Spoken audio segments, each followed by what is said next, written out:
Հայաստանի իշխանությունները հուսով են, որ Երևանը աջակցություն կստանա Եվրամիության խաղաղության հիմնադրամից։ Կոպենհագենի ժողովրդավարության գագաթնաժողովի ընթացքում մայիսի 14-ին հայտարարել է Հայաստանի վարչապետ Նիկոլ Փաշինյանը։ Նա այսօր Դանիայի մայրաքաղաքում մասնակցում էր Հայաստանի ժողովրդավարության պաշտպանության թեմայով քննարկմանը։ Ամենամեծ արդյունքն այն է, որ սահմանազատման գործընթացը իրականացվել է երկու պետությունների միջև խաղաղության բանակցությունների միջոցով։ Խաղաղության պայմանագրի ստորագրման մեր ակնկալիքները պետք է իրատեսական լինեն, իսկ Ալմա Աթիում Արարատ Միրզոյանի հետ բանակցությունները մեծ քայլ են այս գործընթացում։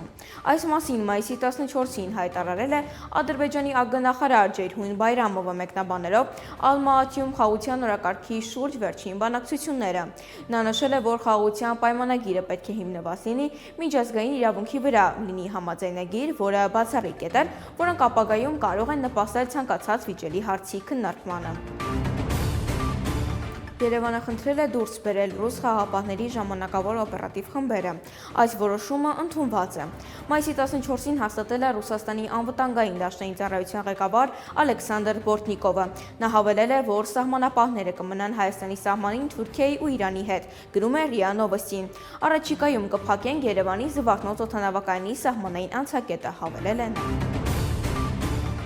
Մայիսի 14-ին Կոպենհագենի ժողովրդավարության գագաթնաժողովի շրջանակում պատասխանելով մոդերատոր Politico in Europe-ի գործադիր խմբագրի հարցին, սահմանային կոնֆլիկտը, որ վերջին տարիներին տեղի ունեցել, բացասաբար է ազդում Ռուսաստանի հետ հարաբերությունների եւ Հայաստանի համար Ռուսաստանի դերի վրա, ինչ կասեք այս մասին, վարչապետ Փաշինյանը նշել է, որ Հայաստանը հապկանդամ է, բայց սառեցրել է իր մասնակցությունը կառույցում։ Ադրբեջանի դատարանը ևս 5 ամսով մայիսի 14-ին երկարաձգել է Արցախի նախկին նախագահ Արկադի Ղուկասյանի կալանքը։ Ադրբեջանի պաշտոնական լրատվամիջոցների համաձայն Բինագադի շրջանային դատարանն այսօր բավարարել է դատախազության համապատասխան միջնորդությունը։